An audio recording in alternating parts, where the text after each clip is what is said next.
अभी तक जितना युद्ध हुआ है उसमें आगे निकलता हुआ कौन दिखाई दे रहा है? जो अमेरिका है 10 बार बोल चुके हैं कि today we will demolish, today we will demolish. और होता क्या है, 800 बेसेस हैं इनके पूरे विश्व में, 11 एयरक्राफ्ट कैरियर्स। अभी जिन्होंने रेस्क्यू ऑपरेशन किया था वो है अमेरिका। एक दिन में इन्होंने इतने जहाज खोए हैं जो इन्होंने वियतनाम युद्ध से लेके अभी तक नहीं। मेरा ये मानना है कि ट्रम्प साहब ने जो करना था पहले 5-6 दिन में करके निकल गए।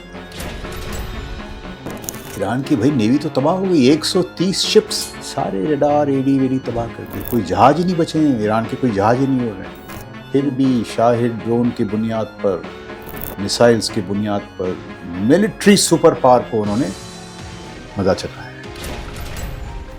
तो सर, चाइना की तरफ से बाकायदा ये खबर आई है कि आने वाले कुछ हफ्ते में ईरान को वो एयर डिफेंस सिस्टम बाकायदा दे रहा है। मिसाइल्स दिए हैं किसके जरिए? पाकिस्तान के जरिए। Pakistan, they are growing the Pakistani snake in their backyard. यहाँ तो सुलह करवा रहे हैं और वहीं मिसाइल भेज रहे हैं। तो लोग तो साफ कह रहे हैं यूएसए में कि ट्रम्प साहब ने स्ट्रेट ऑफ हॉर्मुज ईरान के हाथ सौंप दिया। तो डी डॉलराइजेशन, चाहे 1 महीने में युद्ध खत्म हो, 2 महीने में हो, 3 महीने में हो, वो पूरे विश्व में ये आपने बड़ा अच्छा सवाल किया। ये खेल क्या है? जो बड़ा खेल है, दैट इज व्हाट दे से कोल्ड वॉर 2.0।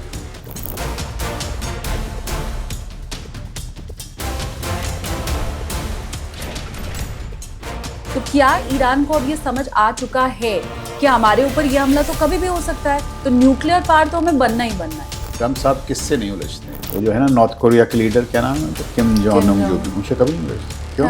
तो उन्होंने एक ट्वीट किया है, किम जोंग जो भी नॉर्थ कोरिया के लीडर हैं, कि अगर अमेरिका ने न्यूक्लियर वेपन्स का इस्तेमाल किया ईरान पर, न्यूक्लियर वेपन्स का, तो हम न्यूक्लियर वेपन्स दागेंगे अमेरिकन मेडलैंड। तो इस कंडीशन में आज नहीं, आज के 1 साल बाद ईरान का न्यूक्लियर पावर बनना कितना खतरनाक है। तो अगर इजराइल के पास न्यूक्लियर वेपन्स हो सकते हैं तो ईरान के पास क्यों नहीं? ईरान के लिए न्यूक्लियर वेपन्स इसलिए इम्पोर्टेंट है because it is one of the most consequential powers in the world. पूरे विश्व में इस युद्ध से अमेरिका, ईरान, इजराइल को छोड़ के कोई ऐसा देश है जिसे बहुत कुछ हासिल हुआ? चीन। सबसे ज्यादा फायदा तो चीन और रशिया को, पर चीन को सबसे ज्यादा फायदा हो रहा है। जितना अमेरिका धंसता जाएगा वेस्ट एशिया में, China will become the super. That is obvious. क्या भारत के पास ड्रोन वॉरफेयर है? क्या ईरान से तुलना अगर हम करें तो उस स्तर का हमारे पास ड्रोन वॉरफेयर है?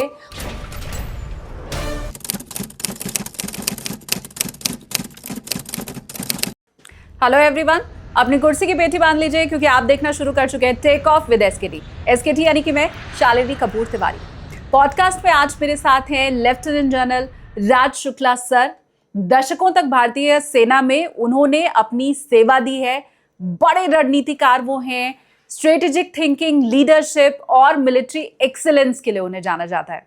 आज के पॉडकास्ट में उन्होंने क्लियरली हमें ये बताया है कि ये जो युद्ध चल रहा है उसमें अभी तक का विनर कौन है, ईरान को क्या मिला, इजराइल को क्या मिला, अमेरिका ने क्या हासिल किया। इन सारे मुद्दों के ऊपर उनके साथ हमने चर्चा की है, लेकिन खास जो सुनने वाली बात है कि भारत को इस युद्ध से क्या सीख लेनी चाहिए, भारत किस जगह पर खड़ा है, क्या कमियां हमारी रणनीति में है, हमारी टेक्नोलॉजी में है और उसको गेन करने में हमें कितना और समय अभी लगाना होगा।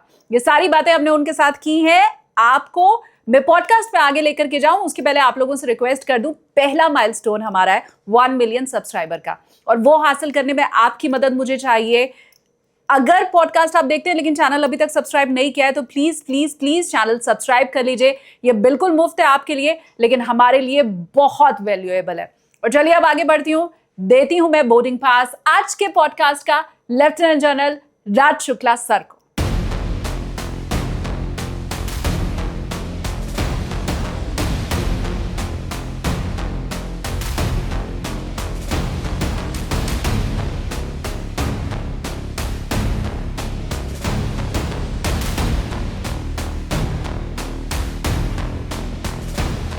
बहुत स्वागत है सर आपका।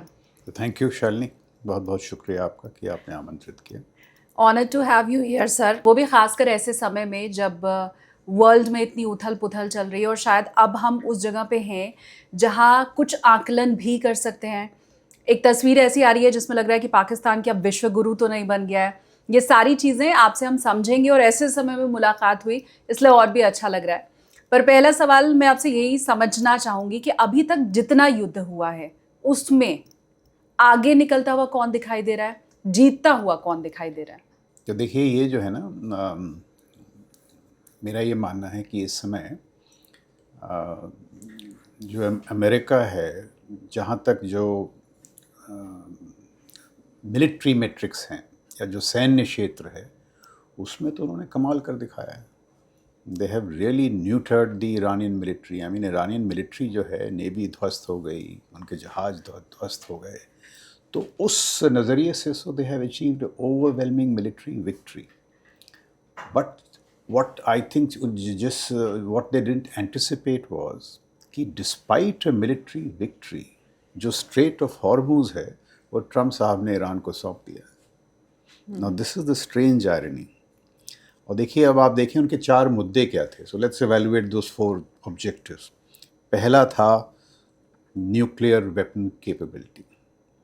अब उसमें वो जो 500 केजी हाईली एनरिच्ड यूरेनियम है जो इस्फहान की पहाड़ियों में कहीं दबा हुआ है, इनके बीच में बातचीत हो रही है कि दोनों जॉइंट टीम्स स्पेस सर्वेलेंस के अंतर्गत उसे एक्सट्रैक्ट करेंगे और कहीं एक न्यूट्रल जगह में रख देंगे, या तो IAEA के पास या रशिया के पास।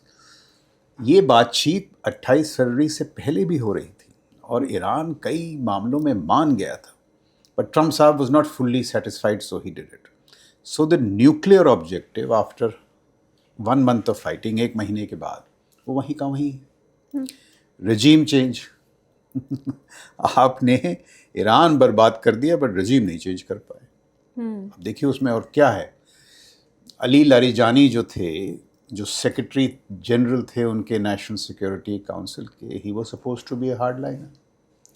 उनके जो सक्सेसर हैं, मोहम्मद समबड़ी, मेरे को नाम नहीं याद है, वो इतने हार्डलाइनर थे कि जब उनको 6-7 साल पहले IRGC का नंबर 2 का जो ओहदा है उस पर नियुक्त किया था, तो सुलेमानी, आपको याद है, सुलेमानी जनरल निकाला था, Soleimani resigned in protest. And उस समय जो सुप्रीम लीडर थे, he had to cajole Soleimani back. तो जो हार्ड लाइन, ना ही रजीम नहीं बदली हुई है, वो और हार्ड लाइन हो गई। तो दूसरा मुद्दा इनका, जो तीसरा मुद्दा था, ये था ये प्रॉक्सीज के बारे में, हमास, हिजबुल्ला। तो हमास तो बर्बाद हो गया है बट हिजबुल्ला जीवित है। सो एज दे से, you know, you can kill organisations but you can't kill ideas. जो आइडिया है हिजबुल्ला का अभी भी जीवित है। और 5वां जो मुद्दा था वो था इनकी मिसाइल क्षमता को लेके। अभी मिसाइल क्षमता में देखिए, 10 बार बोल चुके हैं कि today we will demolish, today we will demolish. और होता क्या है, डैन केन साहब कहते हैं कि हमने 450 मिसाइल डिस्ट्रॉय कर दी। ये नहीं बताते हैं कितनी बची। तो अब ये ना शब्दावली में खेल हो रहा है, बट ग्राउंड में मेरे को ये लगता है कि मिलिट्री का जो सैन्य जो क्षेत्र है उसमें इनकी वजह संपूर्ण। But in the war that really matters, देखिए, what is the purpose of the American military. 800 bases हैं इनके पूरे विश्व में, 11 aircraft carriers. The purpose is to keep business, commerce, oil, तेल का बहाव, to keep it flowing. And you have not been able to do it in the Strait of Hormuz. Right. अब आप देखिए, ईरान जब से ये स्ट्रेट बंद हुआ है, कम से कम $10 बिलियन उन्होंने चाइनीज बैंक्स में जमा कर दिए। It has got richer. रूस के बरखिलाफ आप यूक्रेन का, you know, they were against the Americans, were against the Russians. हर रोज़ाना $150 मिलियन रूस को मिल रहा है, क्योंकि इन्होंने सैंक्शंस रिलीज करे, सैंक्शंस को कम करने पड़े। So in all these metrics Iran seems to be winning. अच्छा, दूसरी बात, the purpose of the American military, आपने सुना होगा, वाज फ्रीडम ऑफ नेविगेशन। कि भाई हर जगह, Hormuz, Malacca, first island chain, the freedom of navigation should be there. Iran ने एक नया मसला खड़ा कर दिया है, चोक पॉइंट कंट्रोल, कि भाई स्ट्रेट हमारे हाथ में है, अब हम टोल ले रहे हैं। हाँ। और ट्रम्प साहब क्या फरमा रहे हैं? ट्रम्प साहब कह रहे हैं हम मिल के टोल लेंगे। सो आप हमको छोड़िए। In America he is under severe criticism. So this is, ये यथार्थ लगता है मेरे को। अब आप देखिए, अब और जो सच्चाइयाँ हैं निकल रही हैं, वो न्यूयॉर्क टाइम्स का लेख आप ले लें। जिस दिन ही took a decision to launch this attack, अब पता लगता है कि जेडी वैन साहब ने कहा कि भाई आप मेरी राय जानते हैं, I am against this war, but आप कह रहे हैं तो मैं आपके साथ हूँ। हाँ. Dan Kane said कि don't fall into the trap of the Israelis, they always oversell. They have oversold because Netanyahu cajoled him. Rubio said it is a bullshit plan. CIA director said it is a farce. So Trump, this seems to be just Trump's war. Not even the MAGA camp. MAGA camp में आप देखिए टक Carlsen, Megan केली वगैरह, they are all dissenting. In fact, तो अच्छा, अब आप देखिए जो जिसे कहते हैं ना दी पॉलिटिको मिलिट्री एडिफिस, जो राजनीतिक और जो सैन्य अधिकारी हैं उनके बीच का जो संबंध आप देख लीजिए। ब्रैड कूपर जो सेंटकॉम चला रहे हैं, जहाँ ये स्ट्रेट है ना पूरी अमेरिका का जो सेंट्रल कमांड है, he is objecting against the targeting. He is saying they are not legitimate target, some of them, you are targeting civilians. Randy George को उन्होंने निकाला बिकॉज रैंडी जॉर्ज जो चीफ ऑफ आर्मी स्टाफ थे, he objected. अब आप इनकी कुछ briefings देख लें हाल की, तो डैन केन और हेक्सेट में कुछ टेंशन नज़र आती। You know, he will say something, he will push back. So cracks are beginning to appear. अब आप देखिए, इनके पास they have assembled 2 aircraft carriers, so many ships, marine expeditionary unit, but उनकी हिम्मत नहीं है कि वो स्ट्रेट पे क्लोज इन करें, क्योंकि स्ट्रेट की जो लड़ाई है वो बड़ी शिप्स की नहीं है, वो फास्ट अटैक बोट्स की हैं, ड्रोन्स की हैं, मिसाइल्स की हैं। American military with all it's power cannot approach, they cannot reopen the straight militarily. सैन्य शक्ति के बल पे उसको खोल नहीं सकते हैं। If they can do it, but great casualties. So this is where Trump is stuck. He knows, and in fact, वो तो बड़े, you know, by his nature, he one day said in the press conference, but these chaps never told me all this. So he's like that. Right. So ये they have got stuck into a bind, और लोग कह रहे हैं Vietnam जैसा हाल हो रहा है। और ये मेरे को ताज्जुब इस बात पे होता है कि देखिए, American air power is very magical at 20,000 feet. They are very good, space assets हैं, टेक्नोलॉजी है, AI का इस्तेमाल किया इस बार उन्होंने, क्लॉड को लेके, मेवन के लेके। तो 20,000 फीट पे they are magical, but as they come closer to the ground इनकी मुश्किलें बढ़ती जाती हैं। अभी जो उन्होंने रेस्क्यू ऑपरेशन किया था वो एयरमैन का, एक दिन में इन्होंने इतने जहाज खोए हैं जो इन्होंने वियतनाम युद्ध से लेके अभी तक नहीं खोए। Right. They have suffered great losses. अच्छा, ईरान की जो टारगेटिंग रही है, जो एलाइज हैं गल्फ वाले, वो कहते हैं हुजूर आप तो 13 बेस आपने लगाए थे हमको बचाने के लिए, वो 13 के 13 बेस खाली हो गए। ठीक बात। All have been vacated and now we are getting, हमें नुकसान हो रहा है आपकी वजह से। ईरान ने टारगेट क्या किया है? अमेजॉन डेटा सेंटर्स टारगेट किए हैं। They have said you targeted our universities, we'll target your universities. Oil को मारा है, तेल के ठिकानों को मारा है, गैस के ठिकानों को मारा है, and they also have options. So this is where it is stuck. The power of asymmetry, इसे इंग्लिश में कहते हैं, that has come to the fore, and that is why Trump is panicking. He needs a deal.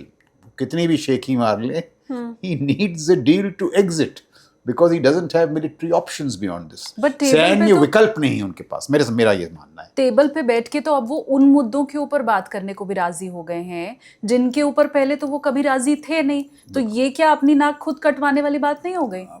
ये हकीकत है। देखिए, आप बिल्कुल सही कह रही हैं। इन्होंने पहले बार 15 पॉइंट का 15 सूत्र एक प्लान दिया। This was the American plan which was maximalist. Iranians ignored it and they gave a 10-point plan which was also maximum. अब बातचीत हो रही है ईरानियों के 10-point प्लान पे। हाँ। गालिबाफ इस जो पार्लियामेंट के हेड हैं, he is a radical to the extreme. पर देखिए, 2 मुद्दे अब हैं मेन, बाकी तो छोटे मोटे इधर उधर के हैं। 2 मुद्दे ये हैं कि वो जो न्यूक्लियर मटेरियल है, ट्रम्प साहब कहते हैं कि यू विल, बिल्कुल आप एनरिचमेंट नहीं करेंगे। ईरान कह रहा है कि भाई जो सिविलियन यूज़ का एनरिचमेंट है तकरीबन 20% तक वो हम करेंगे, वो हमारा हक है। एक मुद्दा ये है, अगर वैन साहब इसको सुलझा पाते हैं, मतलब आई बी सरप्राइज्ड। और दूसरा मुद्दा ये है साहब, आप हॉर्मुज़ खोलेंगे किन शर्तों पे? ईरान तो कह रहा है पूरा टैक्स हम लेंगे या हम और ओमान लेंगे। ट्रम्प साहब कह रहे हैं भाई हम जॉइंट टोल लेंगे। अच्छा, अगर आप जॉइंट टोल लेंगे तो ये आपने जितना फ्रीडम ऑफ नेविगेशन, अच्छा अगर आपने जॉइंट टोल यहाँ किया, अगर मैं बीजिंग में बैठा हूँ मैं देखता हूँ यार ताइवान के पास विश्व के 90% सेमीकंडक्टर्स हर जगह जाते हैं, आपके माइक्स में, टोस्टर्स में, ड्रोन्स में, मिसाइल्स में, पूरा खेल विश्व में आजकल सेमीकंडक्टर्स का है। और मैं कहता हूँ कि ये जब ईरान को डी ब्लॉकेड नहीं कर पाए तो मैं ताइवान को ब्लॉकेड कर लेता हूँ। So now warfare is moving to what we are saying choke point control, Hormuz, Malacca, first island chain. और इसमें देखिए कोई तजुर्बे, हमको ताज्जुब नहीं होना चाहिए। 1955-56 में जब सुएज क्राइसिस हुई थी तो यही तो मुद्दा था, सुएज कैनाल को खोलने का मुद्दा था। इजराइल, यूके और फ्रांस ने हमला किया इजिप्ट पर, नहीं खोल पाए और 5-6 महीने सुएज बंद रहा, उसके बाद खुला। और सुएज कैनाल पे जो अब दरें लगाने का हक है वो इजिप्ट के पास है। So people are saying is this the Suez moment of USA? Suez crisis के बाद जो यूके की शक्ति थी, उसका जो बल था, इट हैड प्रेसिपिटस डिक्लाइन, खत्म हो गया UK. So is this the Suez moment? Because America is no longer able to enforce its will on the world. So these are very, shall we say, benchmark moments. It could be the Suez moment. लोग आंकलन ये लगा रहे थे कि भाई अच्छा आप दूसरा देखिए, ये 20-30 साल से कोशिश कर रहे हैं to pivot to Indo Pacific. Obama साहब ने शुरू किया था। पिवट का मतलब क्या है कि जितनी सैन्य शक्ति है, आपकी आर्थिक शक्ति है, उसको पैसिफिक में ले जाए, क्योंकि चीन वहाँ इट्स द रियल थ्रेट। जब इन्होंने अपना हाथ डाला इराक और अफगानिस्तान में, 20 साल ये फंसे रहे। सबसे ज़्यादा फ़ायदा किसको हुआ? चीन को। उस 20 साल में चीन ने अपनी टेक्नोलॉजी बढ़ाई, क्षमताएं बढ़ाई, steel, cement, warship production, ship building, and now they are pretty close to the USA. और अमेरिका को चाहिए कि भाई ये इधर झंझटों में ना फंसे। यूरोप में यही तो कह रहे हैं कि भाई यूरोप में रूस से हम नहीं जूझेंगे, आप लोग जूझिए। और इनको यहाँ पे ना फंसकर they should have gone to the Indo Pacific, but उल्टा हो रहा है।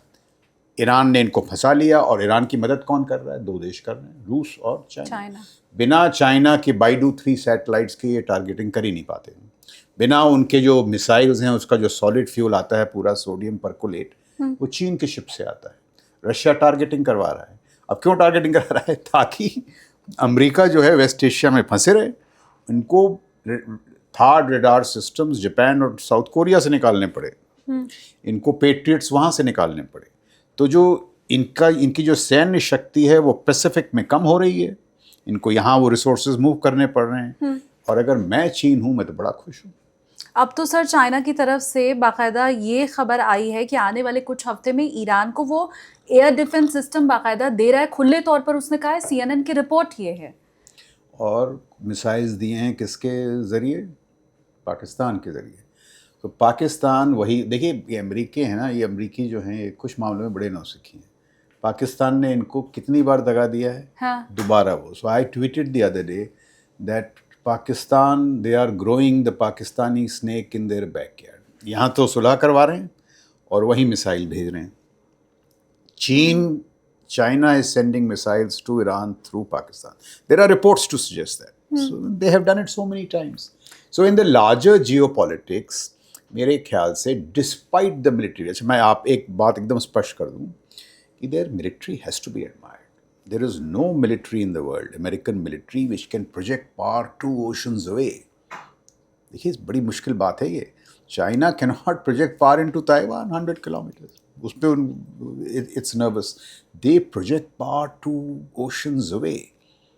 But yet, despite their military success, geopolitics, भू राजनीति की चुनौतियाँ इतनी विशाल हैं that the strategic political outcomes are in Iran's hands. ये यथार्थ है और ये सबको पता है। तो लोग तो साफ कह रहे हैं यूएसए में कि ट्रम्प साहब ने स्ट्रेट ऑफ हॉर्मुज ईरान के हाथ सौंप दिया।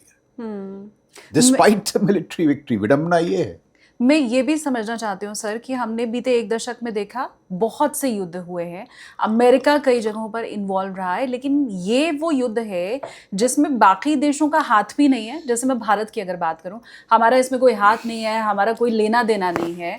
फिर ईरान में जो भी नुकसान हुआ है उसका टोल हम क्यों भरेंगे? अब गेहूं के साथ घुन पिस रहा है यहाँ तो। नहीं, बट वो तो है, बट वो यथार्थ है दुनिया का। अच्छा, अभी तो आपने कुछ देखा नहीं है। अगर ये क्राइसिस, मेरा ये मानना है, अगर ये समाप्त नहीं हुई, ये जो संकट है अगर 1-2 हफ्ते में समाप्त नहीं हुआ, बहुत लोग कह रहे हैं कि मई तक, मिड मई वगैरह तक दे विल बी रिसेशन। आप देखिए 1973 में जो ऑयल शॉक हुआ था, जब निक्सन ने इजराइल को आर्म किया था और the Arabs push back with oil prices, मेरे को याद है oil prices went up 4 times और तबाही मच गई थी। अभी देखिए क्या होने वाला है। हीलियम के फ्लोज, जो सेमीकंडक्टर्स के लिए आपको हीलियम चाहिए, वो सारे बंद हैं। फर्टिलाइजर्स और बड़े डाउनस्ट्रीम इफेक्ट्स हैं। तो जो इकोनॉमिक और एनर्जी शॉक्स होंगे, बड़ा फर्क पड़ेगा। IMF की भारत तरफ में से तो भी अभी तक हम चेतावनी बचे दी हुए हैं, बहुत जगह राशनिंग शुरू हो गई है, ऑयल प्राइसेस बढ़े। ट्रम्प साहब के खुद उनके जो मागा सपोर्टर्स हैं वो तो परेशान है because the prices have risen in the pump at the pumps. पर देखिए उनकी इंटरनल पॉलिटिक्स का मुद्दा क्या है। ट्रम्प साहब एक चीज़ पे नज़र रखते हैं कि वो जो सुई उनके मागा सपोर्टर्स की है। अब वो उनकी अप्रूवल रेटिंग्स जो कोर बेस हैं वो अभी भी 35-40% उनके साथ है। So he is just keeping an eye on that. जिस दिन उसमें गिरावट आई है, that will happen when oil prices rise, downstream effects, recession. आप देखिए ट्रम्प साहब ने अभी जो सैन्य बजट है अपना 44% बढ़ाया है। हम कितना खर्च करते हैं? $90 billion। What is USA spending? $1.5 trillion। आप सोचें 1.5 trillion। बट चुनौती ये है कि उनका जो डेट है that is $36 trillion, 39 trillion, 40 trillion तक पहुंच चुका है। एंड दे से व्हेन द डेट सर्विसिंग, जो उस पर ऋण लगता है, जब उसका खर्च डिफेंस बजट से रक्षा ज़्यादा बजट बढ़े, से ज़्यादा है। That is the decline of powers. So this is a testing moment in geopolitics. You know, is he overstretching? Trump साहब का ये मानना है, देखो यार, मैं ये सब खत्म हो जाएगा ना 1-2 महीने में, मैं सब संभाल लूंगा, और संभाल भी लेते हैं। He has got political instincts, but I feel this time he has pushed it too far, क्योंकि ये जो बाकी चीज़ें हैं, fertiliser prices, oil prices, energy prices, ये उनके हाथ में नहीं है। They will have severe downstream effects, और उसका असर, असली असर आपको मई तक पता लगेगा। इससे एक और मुझे लगता है सर बहुत बड़ा नुकसान अमेरिका का जो हुआ है कि अब बाकी कंट्रीज ये समझ चुकी हैं कि डॉलर पर निर्भरता हमें कमी रखनी है। तो डी डॉलराइजेशन, चाहे 1 महीने में युद्ध खत्म हो, 2 महीने में हो, 3 महीने में हो, वो पूरे विश्व में शुरू आपने होगा। बड़ा अच्छा सवाल उठाया। देखिए खेल क्या है, जो बड़ा खेल है दैट इज व्हाट दे से कोल्ड वॉर 2.0। किसके बीच में है? USA, dragon bear, Russia, China. अच्छा, अभी 2 जगह से, जैसे कहते हैं गैस स्टेशंस, चीन को तेल 2 जगहों से मिल रहा था, वेनेजुएला से और ईरान से। और किस करेंसी में? उनके खुद की युआन, नॉट डॉलर्स। तो ट्रम्प साहब ने क्या किया? अच्छा, और ये मॉक कर रहे थे, China has been mocking USA for long that you are a power in decline. आपको याद होगा कुछ दिन पहले, 2-3 साल पहले, प्यूटिन और जी की एक मीटिंग होती है, और जी साहब उनको कहते हैं it is captured by cameras, by audio and cameras, that this is a unique moment in international relations. There are opportunities which we have never got before, we must grab those opportunities. वो opportunity क्या थी? American decline. अब जब ये मागा लोग आए, इन्होंने कहा डिक्लाइन, हम आपको बताते हैं। तो इन्होंने अपनी, एक बात मानना पड़ेगा, ट्रम्प ने अपनी मिलिट्री में बड़ा इन्वेस्ट किया है, रिसोर्सेज दिए हैं और उनकी बड़ी मदद की है। And on the back of that they said ठीक है, वेनेजुएला में मड्यूरो के नीचे चीन खेल कर रहा था, ईरान खेल कर रहा था, रशिया खेल कर रहा था। तो उन्होंने मड्यूरो को पकड़ा और चाइना सब आउट। एक गैस स्टेशन की चाबी तो उनके हाथ में आ गई। सो जो आप कह रहे हैं डी डॉलराइज, मड्यूरो पे इन्होंने क्यों किया? मड्यूरो 2 चीज़ें करने लगे थे। एक, डी डॉलराइजेशन की बात कर रहे थे। He was talking of trading oil in non dollar currencies. और दूसरा, कुछ ये खबरें थी कि रूस उनको मिसाइल्स दे रहा है which would have targeted USA.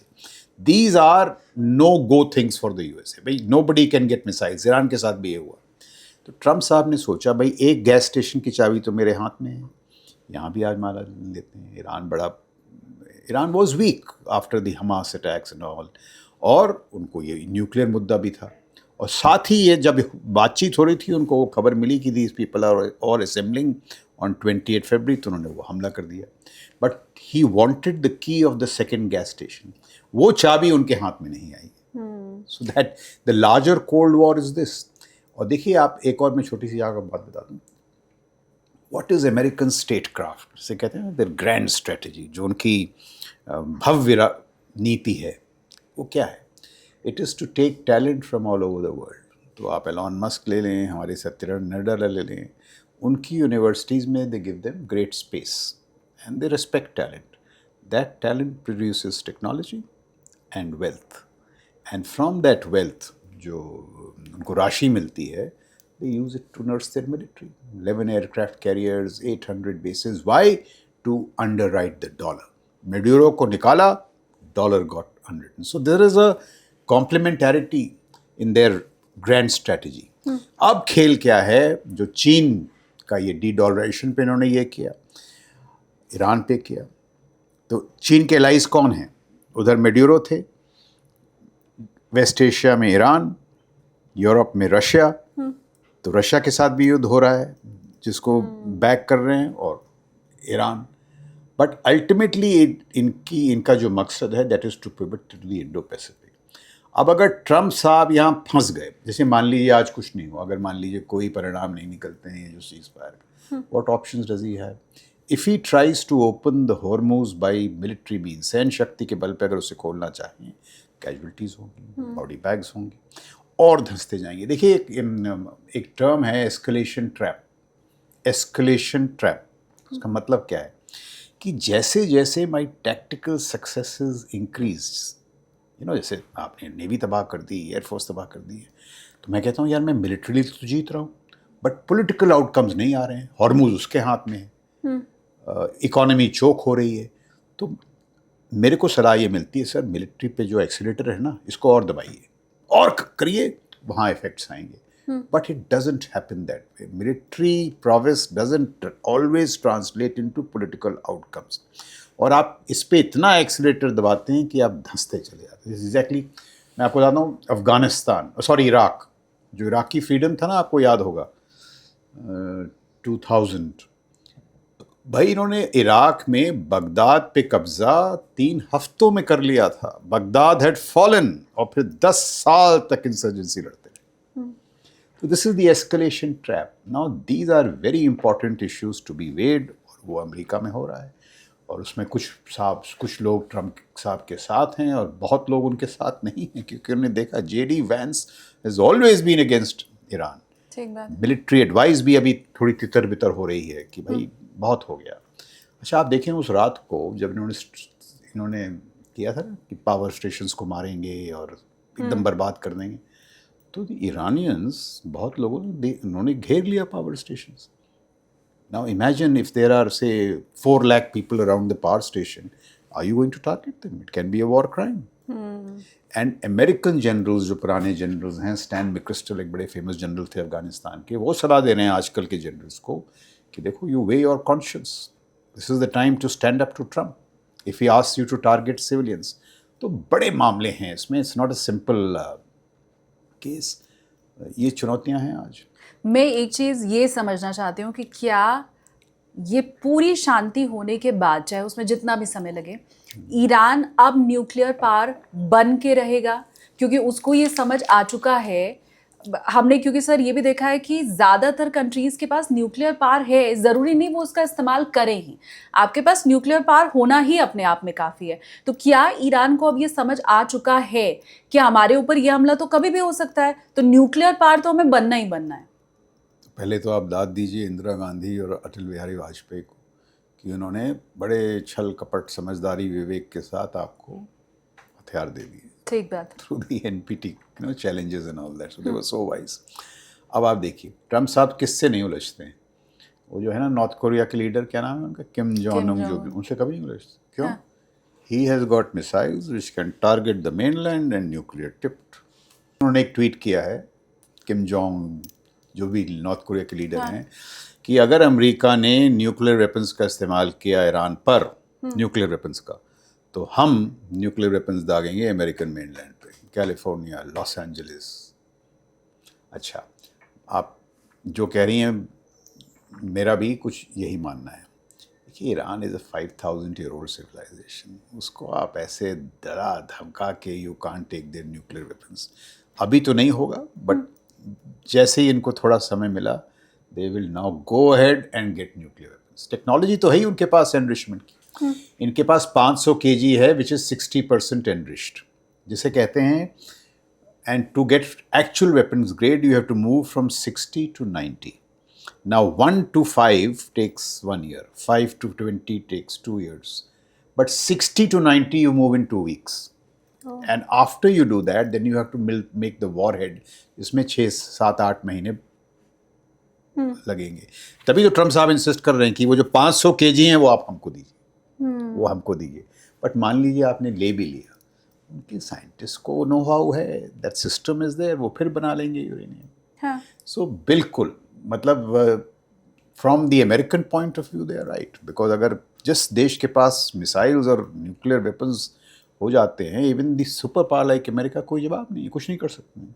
But from the Iranian point of view I agree with you, they will pursue nuclear weapons and they will pursue missiles. अभी आप देखिए इनका आंकलन क्या था 28 फरवरी के पहले, कि जो इनकी रेंजेस हैं मिसाइल्स की, बस इतनी रेंज है कि इसराइल को दागें और इधर ड्रोन्स दागेंगे। बट इन्होंने डिएगो गार्शिया को मारा, which is the range, Diego Garcia is an island in the Indian ocean. वो जो 3500 या 4000 किलोमीटर का रेंज था, वो क्या, व्हाट इज़ द सिग्नलिंग, वो सिग्नल कर रहे हैं साहब, अगर हमने ये इस दिशा को ऐसे परिवर्तित कर दी तो ये रोम पे गिरेंगी मिसाइल्स, पेरिस पे, तो यूरोप तो है ही। That is why Europe did, one of the reasons Europe did not go along with the USA. और यूरोप स्टामर के नीचे कुछ अलग बातचीत कर रहा है to open the strait. So there is already split in the Western camp because of all this. And now if these same missiles have a range to hit, अगर 12,000 कर ली इन्होंने, and if they hit mainland America, तो Trump and his successors will keep quiet. So this is how this whole, अच्छा दूसरी एक बात आप देखिए, जैसे कहते हैं मिसाइल मैथमेटिक्स, इनके जो ड्रोन्स हैं ये $35,000 में एक ड्रोन बन जाता है। इनकी जो इंटरसेप्टिंग मिसाइल्स हैं, they cost millions of dollars. America का खर्चा हर हफ्ते करीब $10 बिलियन है। वो एक इंडेक्स भी बड़ा वायरल हो रहा है। So they can't afford it. So the cost, Iran is also on the right side of the cost curve. You know, America is a rich nation, but there are limits. So all these, challenges are there. And that is why Trump is hoping. और दूसरी बात ये भी है, ये vents, Iran ने request किया था, अनुरोध किया था ट्रम्प साहब के साथ कि आप JD वैंस को भेजें। क्यों? Because they know JD Vance has always been against Iran. Secondly, JD Vance is likely to be the successor to Trump. तो वो कहते हैं भाई अगर हमने इनके साथ मामला सुलझा लिया तो आगे भी आसानी होगी। तो मेरे को तो बड़ा मुश्किल लगता है, but if they pull it off today. आज अच्छा, दूसरी खबरें ये भी निकल रही हैं कि भाई ये कुछ पहले टीम्स में बातचीत हुई है and a deal is almost ready. Vance has merely gone to sign it, I don't know, but whatever the deal, Trump will have to back down substantially, क्योंकि now the edge is with Iran. But अगर deal हो गई तो हमारे और आपके लिए अच्छा है, नहीं तो हमारी भी चाय महंगी होगी, आपकी भी चाय महंगी। पिछली बार जब न्यूक्लियर वेपन का इस्तेमाल हुआ था तो वर्ल्ड में दूसरी किसी कंट्री के पास न्यूक्लियर वेपन नहीं था। आज की तारीख में अगर इसका इस्तेमाल होता है तो अदर कंट्रीज़ हैं, जैसे आपने अभी किम जोंग उन का उदाहरण दिया कि वो तो कह रहे हैं तुम अगर अमेरिका ईरान पे अगर हमला करता है न्यूक्लियर वेपन का तो हम फिर सीधा अमेरिका पर हमला करेंगे। तो इस कंडीशन में आज नहीं, आज के 1 साल बाद ईरान का न्यूक्लियर पावर बनना कितना ख़तरनाक है? ईरान का न्यूक्लियर, आप देखिए, these are the hypocrisies. West Asia में इसराइल के पास न्यूक्लियर वेपन्स हैं, they don't declare it, but they have nuclear weapons. तो अगर इसराइल के पास न्यूक्लियर वेपन्स हो सकते हैं तो ईरान के पास क्यों नहीं? These have no answers. International system में देर आर नो राइट और wrongs, power matters. If I am powerful I will dictate, if you are powerful you will. Swami Vivekananda ने क्या कहा था He said the world is a gymnasium where nations come to make themselves strong. जो विश्व जो है अखाड़ा है, there are no rights or wrongs in the international system. It's power. Power is the only arbiter. This is what nations follow. And therefore, Iran के लिए nuclear weapons इसलिए important थे because it is one of the most consequential powers in the gulf. देखिए, और ये भी तो बात थी ना, ये जो गल्फ एलाइज हैं, सऊदी अरेबिया, बहरीन, कुवैत वगैरह, ये ईरान से परेशान थे. ईरान ने इनको परेशान कर रखा है. कोई शिया सुन्नी का झगड़ा है. आप देखें, जब अमेरिकन्स इराक में फंसे हुए थे पिछली बार, तो उनको सबसे ज़्यादा उन पे हमले हुए थे रोड साइड बॉम्ब से, IED से. वो रोड साइड बॉम्ब्स का आविष्कार किसने किया था? सुलेमानी ने. He was called the father of those road side bombs. अभी भी ट्रम्प साहब उनका आदर बड़ा करते हैं, कहते हैं he is a evil genius, but he was a genius. अगर सुलेमानी साहब जिंदा होते तो ट्रम्प का ये हाल नहीं होता. He created all that, proxies to घिराव इज़राइल. इधर हमास, हिजबुल्ला, हूतीज, उनका ग्रैंड आइडिया था. और उनको जब अमेरिका ने निकाला तो they really eliminated a strategic genius. He was behind this Iranian statecraft. तो ये और भी मसले हैं. अब जैसे जो गल्फ एलाइज वो कह रहे हैं साहब कि आप कमाल का एस्केलेशन करते हैं, आप एस्केलेट करते हैं ईरान पे, मार हमको पड़ती. तो दुबई तबाह हो रहा है, रियाद तबाह हो रहा है. सो दे आर सेइंग भाई you got these bases to protect us, you are protecting Israel. जो AD के इंटरसेप्टर्स वगैरह हैं, they have prioritised it to Israel. See, Trump said in that press conference, अगर आपने देखा होगा, he said Obama prioritized Iran over Israel. और जो था ना JCPOA, I am prioritizing Israel over Iran. But the Gulf allies are saying, भाई हम तो आपके साथ इतना बिजनेस किया है, अभी ये MBS ने इतना पैसा दिया था, इनके खुद के बिजनेस इंटरेस्ट भी हैं कुशनर फैमिली वगैरह के साथ, ट्रम्प के बिजनेस इंटरेस्ट भी हैं. तो कहते हैं साहब पैसा हम आपको देते हैं एंड यू प्रायोरिटाइज इजराइल. तो ये भी दबी ज़बान में, अभी दबी ज़ुबान में बात हो रही हैं, ये भी निकल के आएंगी. So there is, I am saying, a churn in geopolitics. जैसे आपने शुरू किया, उथल पुथल है, and this has to settle down. It will take time to settle down. एक रिपोर्ट में पढ़ रही थी सर, तो उसमें कहा गया था कि अभी जो शांति वार्ता की बात हो रही है, दरअसल ईरान उसी का फ़ायदा उठाकर आने वाले समय में अपनी ताकत को और बढ़ाने की कोशिश में है. ईरान पूरी तरह शांति वैसे नहीं चाहता है, लेकिन थोड़े टाइम के लिए शांति इसलिए उसको चाहिए ताकि उसके हथियारों का जो ज़ख़ीरा है ईरान उसको बढ़ा सके. आपके हिसाब से भी ऐसा है? ये सभी करते हैं. अब जैसे ये 2 हफ्ते की जो मोहलत है, इसमें इसराइल भी अपना AD, अच्छा बाद इसमें इसराइल को बड़ी मार पड़ी है. जिनकी जो आयरन डोम, आयरन बीम है, दैट हैज़ बीन पेनिट्रेटेड. इस बार तेल Aviv, Ben Gurion airport, Haifa terminal और बड़ी जगह इसराइल को भी बड़ी मार पड़ी है. तो everybody will use it. These 2 weeks will be used by Israel to strengthen their defenses. Iran will strengthen their defenses. और why this 2 weeks? During the whole conflict, पिछले 1 महीने में लगातार रशियन शिप्स जा रही थी ड्रोन्स लेके, चाइनीज शिप्स जा रही थी सॉलिड मिसाइल्स, वो फ्यूल लेके. 5 शिप्स हैव बीन आइडेंटिफाइड जिन्होंने वो जो अपना इनवॉइस बढ़ते हैं, कहा कि हम वियतनाम जा रहे हैं, and they were found in Iranian waters with sodium percolate, वो जो सॉलिड फ्यूल मिसाइल्स के लिए. और ईरान ने क्या किया है, व्हाट दे से, they have created missile cities. ये जो पहाड़ी है ना उनकी सारी, people forget that Iran is a very mountainous country. From the coast to Tehran, there are 3 major mountain ranges. तो इन्होंने अपनी सारी मिसाइल्स, ड्रोन्स वगैरह इन पहाड़ियों के नीचे दबा के रखा है, to keep it even without beyond the range of B2 and all that. जो आप न्यूक्लियर वेपन्स की बात कर रही थी, पिछले मई ट्रम्प साहब ने इनको मारा है, एस्फहान वगैरह, नतान्ज वगैरह में. हाँ. इन्होंने एक कोई नई जगह ढूंढी है जिसको इन्होंने, अमेरिकन ने बोला है पिकैक्स हिल नाम डाला है. उस पिकैक्स हिल में इन्होंने अपने दोबारा सेंट्रीफ्यूजेस न्यूक्लियर वेपन्स के चालू किए हैं. एंड दो centrifuges they have taken them so deep that next time when the B2s attack they will be beyond their ranges. तो ये खेल तो चल रहे हैं सारे. अब ईरान के पास पैसे की भी कमी नहीं है. जैसे उन्होंने हॉर्मुज खोला, उनको पैसे भी मिल रहे हैं. So they will use much of those that money to improve their missile production capacity. Nuclear weapons शायद थोड़ा ना करें कुछ टाइम समय तक, क्योंकि डर है. अमेरिकन्स हैव द पावर ना, दे हैव 24/7 सर्वेलेंस की ये क्या हरकत कर रहे हैं. जहाँ वो कुछ करते हैं वो कॉल जाते हैं कि बंद करिए. So it is not so easy because America is a super power. पर देखिए एक बात मानना पड़ेगा कि Iran has taken on the world super power और उनके जो लोग हैं उनने बड़ी रेजिलेंस दिखाई है. एक ट्रम्प साहब ने गलती ये की, आपको याद है जनवरी में जब प्रोटेस्ट हुए थे, अच्छा इनका जो रिप्रेशन एपरेटस है that is also very strong. जो IRGC है और Basij is their secret police. हर मस्जिद में है वो Basij, means every small town बड़ा मॉनिटर करते हैं. आपको वो वुमेन्स प्रोटेस्ट का याद होगा जो लीड कर रहे थे ना, वो जो प्रोटेस्ट हुए थे अबाउट बुरखे वगैरह. हाँ. So they were snipers who shot those women in their head. The repression apparatus is very strong. अभी जो प्रोटेस्ट हुए थे 2-3 आंकड़े हैं. एक कोई कहता है 6-7 हज़ार, बट मेनी वेस्टर्न एजेंसी से कि 30,000 से ज़्यादा लोग को मारा है. The repression apparatus is very strong. कि moment you come on the streets you will be shot.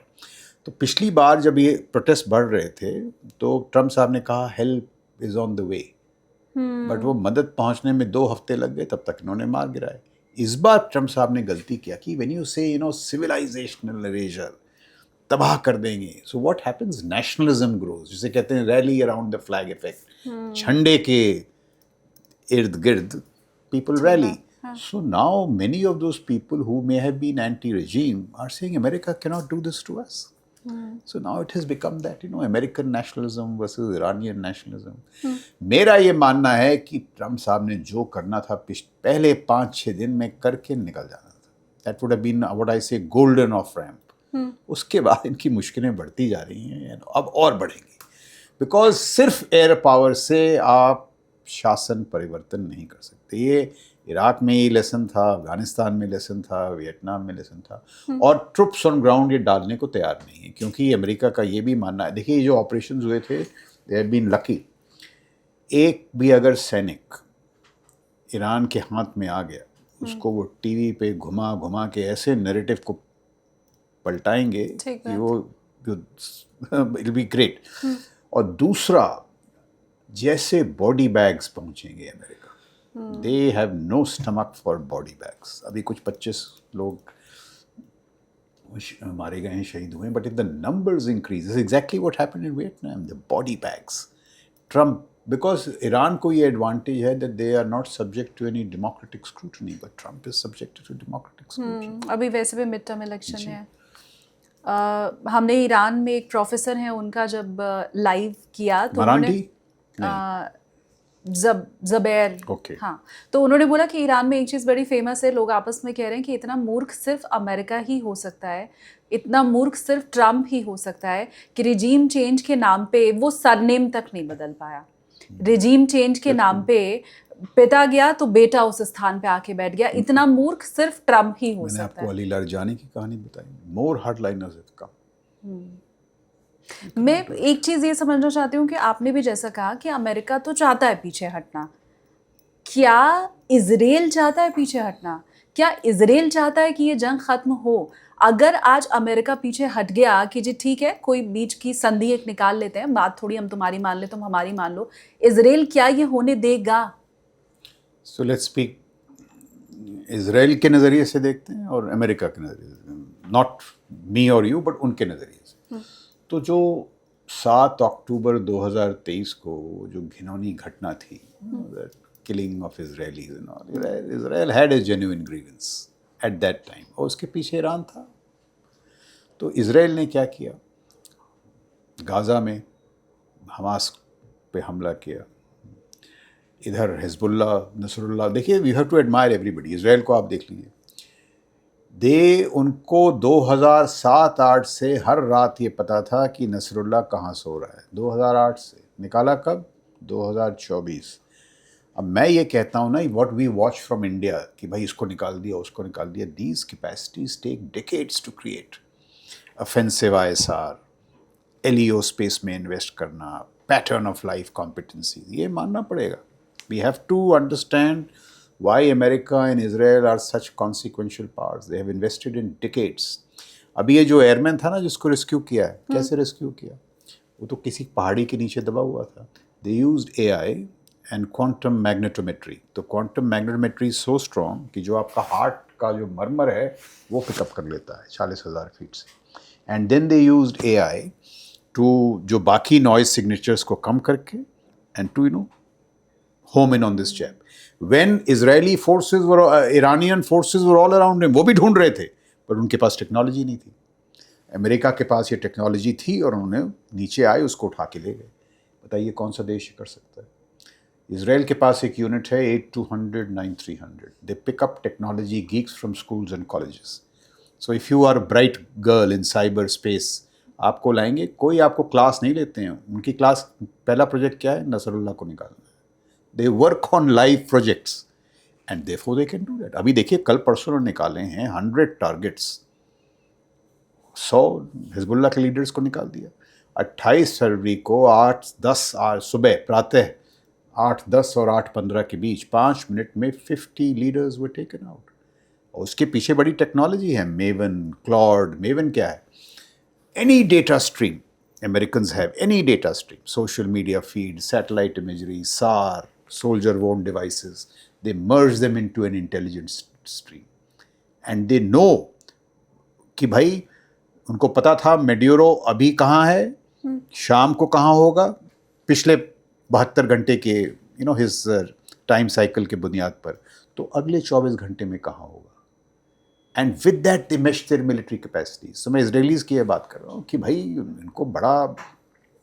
इनको ये लगा we are not secure in our own nation. So they really pushed back. और उस बात पे नेतन्याहू ने अभी हमास को तकरीबन ख़त्म कर दिया, हिजबुल्लाह को बर्बाद कर दिया, हुतीज़ वगैरह को भी. और ईरान के साथ पिछली बार भाई उनके जो न्यूक्लियर टारगेट्स वगैरह हैं उसको मारा है. Iran was helpless. But Israel has to ask itself, where will it draw the line? अच्छा, ये पूरी जो ये इस बार की कहानी है, नेतन्याहू साहब गए थे मेरे ख्याल से 26-27 जनवरी को, एंड ही अपने मुसाद चीफ के साथ, और उन्होंने ट्रम्प साहब को बोला देखिए ईरान की हालत बड़ी खस्ता है, ये समय है, अगर हमने इनके टॉप लीडर्स को निकाल दिया तो मैं कुर्द को भेजूंगा, मेरे मुसाद वगैरह लोग बता रहे हैं कि भाई हम वहाँ से अपराइजिंग करवाएंगे. और ट्रम्प साहब इस झांसे में फंस गए. तो इन्होंने लीडर्स को तो निकाल दिया बट वो अपराइजिंग नहीं हुई, वो बगावत नहीं हुई. तो I mean even Netanyahu now is run out of options. और आप करेंगे क्या? ठीक बात. Iran is a country of 92 million people. वहाँ आप बस रजीम चेंज ही कर सकते हैं. You can't go and physically occupied it. रजीम change आप कर नहीं पाए, बल्कि IRGC तो और मजबूत हो गया. Right. So that is why they are stuck here. The point is कि भाई everything does not have a military solution. मैं तो बड़ी तारीफ कर रहा हूँ military prowess की, but yet I am the first person to say that military has limits. Both Netanyahu and Trump should realize it. एक बड़े इनके famous general थे, जनरल टोनी ज़िनी. उन्होंने अंग्रेज़ी में ये कहा था, आप हिंदी में अनुवाद कर दें. He said that American military is very powerful, but we must never forget that we must always match our power with our purpose, our wisdom with our restraint. Even when you're a powerful military, it must be technologically enabled, but you must recognize the limits of restraint. If you don't recognize the limits of restraint, आप दलदल में फंसते जाएंगे. अभी वही दिखाई भी दे रहा है. आसार ऐसे नजर आ रहे हैं. Unless he really pulls off something. I don't. There are military options, but there are bad options जिसे कहते हैं. बैड ऑप्शंस क्यों? आप कब्जा कर सकते हैं कैशम आइलैंड पे, आप एस्कॉर्ट कर सकते हैं टैंकर्स को, but you will have casualties. It is bloody. Trump साहब को भी पता. देखिए उस जो कॉन्फ्रेंस थी ना, ट्रम्प साहब में एक बात है कि सच बोलते हैं. तो समबडी आस्क्ड हिम कि Mister President will you stay back and take the oil? He says I would love to, but my people want the troops back home. ये देखिए, उनको पता है जियो पॉलिटिक्स में वो चाबी चाहिए दूसरे गैस स्टेशन की. क्योंकि जब वो मई में जाएंगे जी साहब के पास, वो बोलेंगे पिछली बार आपने मेरे को रेयर अर्थ्स पे मेरी गर्दन पकड़ी थी, अभी दोनों ये. But he says my people want to. अच्छा, दूसरा उनसे सवाल पूछा कि साहब जब आप यहाँ से निकलेंगे, जो टोल टैक्स है वो किसके हाथ में होगा? जो टोल है, he says that I will make sure is in our hands. अब he cannot make sure it is in their hands. मतलब डरा रहे हैं ईरान को. राइट. ईरान चाबी पकड़ाएगा नहीं. I think they will settle for some kind of joint patrolling. तो विडम्बना देखिए, आप अय्युतुल्लाह को निकालने आए थे, अब आप उनके साथ बैठ के टैक्स लेंगे। ठीक बात, But लेकिन सर ये on बहुत a more philosophical note, हाँ, this also says that the most powerful nation in the world is not so powerful. The power of asymmetry. So if we invest in asymmetric capacities, you can even hold America to bay. लेकिन ये अच्छा है अच्छा, एक sir. और चीज मैं आपको हाँ बताता हाँ हूँ। देखिए प्लीज। ये आप देखिए, this lesson India should learn. Ukraine is a country without an air force और अ नेवी। उनके पास एयरफोर्स नहीं है, नेवी नहीं है। इनोवेशन, टेक्नोलॉजिकल इनोवेशन के बल पर they have kept the world's second most powerful military Russia at bay for 4 years। 4 साल। आप जरा सोचें, भारत के पास अगर एयरफोर्स ना हो, नेवी ना हो, जस्ट टेक्नोलॉजिकल इनोवेशन, ड्रोनरी, एआई, क्वांटम, ये सब मिला मिलू के ईरान ने भी दोबारा कर दिखाया है। ईरान की भाई नेवी तो तबाह हो गई। 130 शिप्स, एक शिप को बनाने में 2 साल लगते हैं। 130 मतलब 300 साल की मेहनत आपने लॉन्ग डिस्टेंस टारगेटिंग से। सारे रडार, एडी वेडी तबाह कर दिए। कोई जहाज ही नहीं बचे हैं ईरान के, कोई जहाज ही नहीं उड़ रहे हैं। फिर भी शाहिद ड्रोन की बुनियाद पर, मिसाइल्स की बुनियाद पर मिलिट्री सुपर पावर को उन्होंने मजा चखाया है। This is the power of asymmetry. Asymmetry को हिंदी में क्या बोलते हैं? चलिए, आपकी हिंदी भी मेरी तरह है कमाल। But asymmetry, this is the power of asymmetry.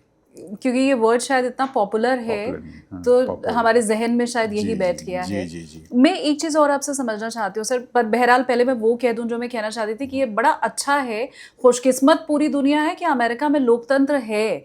अभी भी ट्रम्प साहब डर रहे हैं कि उनके देश के लोग ये नहीं चाहते हैं, नहीं तो फिर वो तो इतने सिरफिरे हैं। मैं आपको लोकतंत्र की खूबी बताता हूँ। इसी प्रेस कॉन्फ्रेंस में ट्रम्प साहब ने एक ट्वीट की थी, very use that F word and B word, गाली गलौज की थी।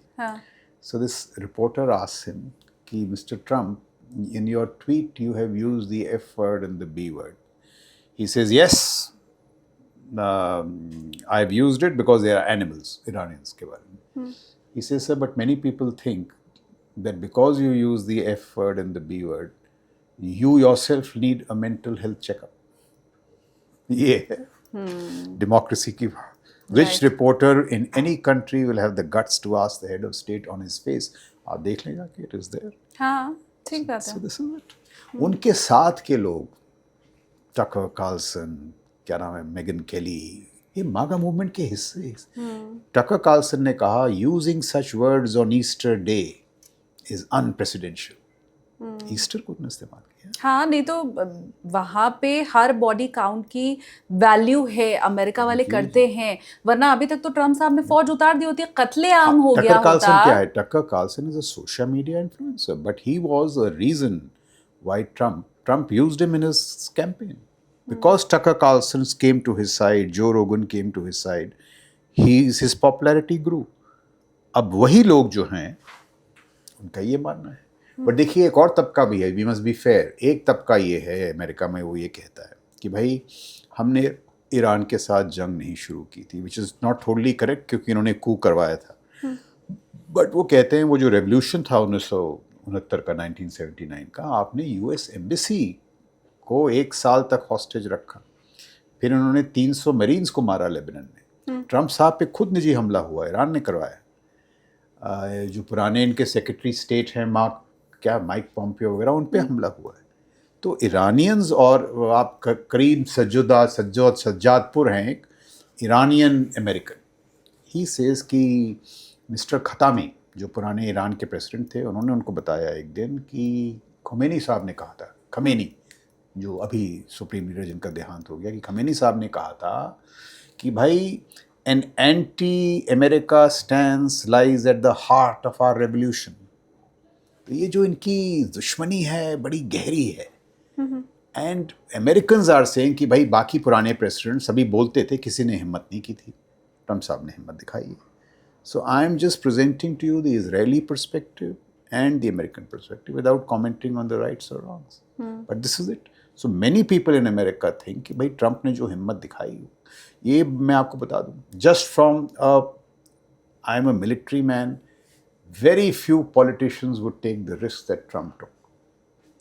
Venezuela की strike में lot of things could have gone wrong. It was a very daring strike. Specially यहाँ पे आप देखिए वेनेजुएला के मुझे सुन के ऐसा क्यों लग रहा है कि आप ये प्रेज कर रहे हैं? बिल्कुल, क्योंकि हम इसको इस नजरिए से नहीं देखते हैं मैं सर। प्रेज क्या कर रहा हूँ, I am praising their military capacities, I am praising risk taking. अब मैं आपको उदाहरण देता हूँ या मैं समझाता हूँ मैं क्यों प्रेज कर रहा हूँ। हाँ, just from the military point of view, keep the politics aside, Maduro को निकालना था या नहीं निकालना था, you keep it aside.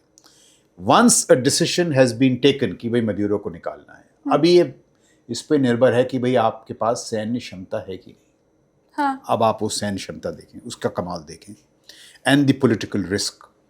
मेड्यूरो was in a military compound, he was not कि कहीं नॉर्मल सिविल एरिया में, इन अ मिलिट्री कंपाउंड। उनके साथ जो बॉडी गार्ड्स थे वो वेनेजुएलन्स नहीं थे, क्यूबन्स थे, हाई क्वालिटी बॉडी गार्ड। इन्होंने उसको जब निकालने का निर्णय लिया, they would have been great military risk. 10 लोग, the one helicopter was shot, Black Hawk helicopter जब निकल रहा था इट वाज शॉट, उनके पायलट को गोली लगी, पैर में गोली लगी।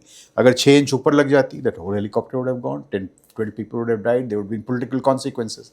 तो मिलिट्री क्या कहती है साहब देखिए ये ऑप्शंस हैं, हर ऑप्शन में ये रिस्क है, मान लीजिए 10%, 20%। Now the politician owns the risk. Many politicians would not take the risk. Trump took the risk, and it was a fabulous success. So I'm praising him in that limited manner. Where I'm criticizing him is कि भाई एक हफ्ते में ये कहानी खत्म हो जानी चाहिए थी. That was your golden off ramp. And now while I'm deeply criticizing him, मैं उनकी अब घोर निंदा कर रहा हूँ, इस बात पे कर रहा हूँ कि इसको आप हद से ज़्यादा बढ़ा रहे हैं. So my appreciation and critique is qualified. I am just saying political risk taking ऐसे बहुत कम लोग करते। ये जो अभी एयरमैन वाला हादसा हुआ था ना, इनके जब वो F-15 गिरा और एयरमैन को निकालना था, अरे 215 जहाज लगाए, अगेन रिस्क। आप मान लीजिए कि हमारे एरिया में चीन आते हैं, दिल्ली में लैंड करके 2 बंदों को उठा ले जाते हैं, एडी कितने खतरे हैं वो। That is a reflection on American military prowess and Trump's risk taking. वो एक है। Tell me which मैं अभी तक भी पता नहीं क्यों इसको बर्दाश्त नहीं कर पा रही हूँ, पता नहीं मैं क्यों इसको समझ नहीं पा रही हूँ। ठीक है, आपने प्रेज किया और उनका जो क्वालिफिकेशन है, अगर मैं बोलूँ लेमैन वाली भाषा में, तो वो मुझे समझ आया। मैं चाहती हूँ मेरे व्यूअर भी मुझे कमेंट करके बताएं। लेकिन एक सिरफिरा होना और एक सोच समझ के रिस्क लेना, दोनों में क्या फर्क नहीं होता, पहली बात। दूसरी बात, ये मैं बड़ी दार्शनिक किस्म की हूँ सर। मेरे पास ताकत है तो क्या इसका अर्थ ये हुआ कि मैं अपने से कमजोर हर मुल्क के ऊपर जो चाहूंगा वो करूंगा? न मेरे मुल्क के लोग मुझे कुछ बोल सकते हैं, न विश्व में मुझे कुछ कोई बोल सकता है। वो जो दानव और दैत्य और देवताओं की जो कहानी हमने सुनी है, मतलब ये तो रावण और राम के बीच का जो फर्क होता था वो है। तो आपने उनकी सैन्य ताकत का जो जिक्र किया और तारीफ की, वो मैं एक बार को भले भी मान लूं, पर मुझे ये बड़ा सिरफिरा किस्म का नेता लगता है ट्रम्प, और जो लोग बोलते भी हैं, तो इसलिए शायद मैं इसको हजम नहीं कर पा रही सर। देखिए, मैं आपको यथार्थ बता रहा हूँ, बिल्कुल आप सही कह रही हैं। Why have Trump and Netanyahu succeeded? Because they are outliers in a conventional world. वो सिरफिरे हैं इसीलिए सक्सीड कर रहे हैं। मैं बात मानती हूँ आपकी। In a conventional world they are outlier. दूसरी जो आपने सैन्य शक्ति की बात की, चाणक्य ने क्या कहा था? ही सेड, शास्त्र को भूलोगे तो संस्कृति खो दोगे, शस्त्र का त्याग करोगे तो राष्ट्र ही खो दोगे। So he said that keep your instrument of force pretty central to your strategic calculus, resource it, but उसका इस्तेमाल जो है विवेकपूर्ण ढंग से होना चाहिए। अब वो विवेकपूर्ण निर्णय कौन लेंगे? Your political executives. मैं ये मानता हूँ कि आप क्षमताएं बढ़ाएं, they expand political options, but the use is a political decision. मैं आपको एक उदाहरण देता हूँ। हाँ। हम पे भी आतंक हो रहा है। हमने इस बार किया सिंदूर। मान लिया आप प्रधानमंत्री हैं और मैं जनरल हूँ, और आप मेरे को 3 साल बाद हुक्म करती हैं कि हफीज़ सईद को उठा लाइए। The political decision is yours. I should have the military capacity. अब आप बताएं इसको दार्शनिक तरीके से क्या देखती हैं आप? Is it self defence? बिल्कुल। तो फिर वही ट्रम्प साहब ने किया। बट मैं ये कह रहा हूँ, create capacities because they expand political options. राजनीतिक विकल्प हैं वो बढ़ते हैं। अगर आप में कैपेसिटी नहीं है, एलियो स्पेस में आपने इन्वेस्ट नहीं किया, आप निकाल ही नहीं सकते हैं हफीज़ सईद को। So the military instrument must be technologically enabled, technology से लेस होना चाहिए, सोफिस्टिकेटेड, कैलिब्रेटेड, पैना होना चाहिए. It's use is in the politicians hand, use is not in the militaries hand. Dan Caine साहब क्या कहते हैं कि भाई मेडुरो को निकालना है, these are the risks, these are the opportunities, this is the percentage of success. Mr. President, you decide. अब ये हमारी पूरी बातचीत को फिर मैं अब पूरा मोड़ के भारत के ऊपर लेके आती हूँ. जब ये चर्चा उठी है, सबसे पहले तो आप मुझे ये बताएं, हमने देखा ड्रोन वॉरफेयर कैसे इस युद्ध में बड़ा कामयाब रहा. और क्योंकि अभी आपने शाही ड्रोन की बात की, सीधा सवाल मेरा ये कि क्या भारत के पास ड्रोन वॉरफेयर है? क्या ईरान की से तुलना अगर हम करें तो उस स्तर का हमारे पास ड्रोन वॉरफेयर है? और क्या हमारे ऊपर अगर कल को ऐसा कोई हमला हो, बड़ा हाइपोथेटिकल हालांकि ये सवाल है, तो हम भी इस तरह से जवाब दे पाएंगे ईरान जैसे? तो हमने तैयारियां शुरू की हैं, बट उनमें तेज़ी लानी है. अभी army has announced a vision for drones and all that, but तेज़ी उसमें लानी है. We are behind. अब देखिए, सिर्फ ड्रोन्स का खेल नहीं है. ये खेल जो है, this is of drones, AI, quantum, 3D printing, robotics, military autonomy वगैरह वगैरह वगैरह. It is AI in the storm of technologies. देखिए यूक्रेन में क्या हुआ, बड़ी अच्छी कहानी है, रोमांचक कहानी है. यूक्रेनियन भी आम लोगों की तरह थे, मस्ती कर रहे थे. उनको पता नहीं था कि भाई रशिया का हमला होगा. मैंने आपको बताया, एयरफोर्स नहीं थी, नेवी नहीं थी, और हमला हो गया साहब. अब हमला हो गया, उनको पता नहीं था क्या करना.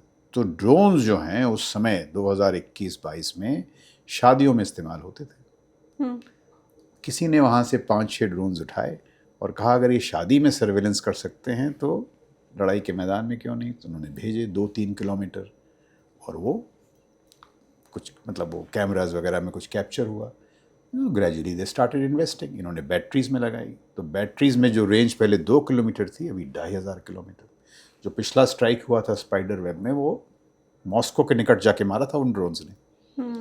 धीरे धीरे AI एनेबल्ड चिप्स, कैमराज में बढ़ोतरी हुई. जब रशिया ने GPS जैम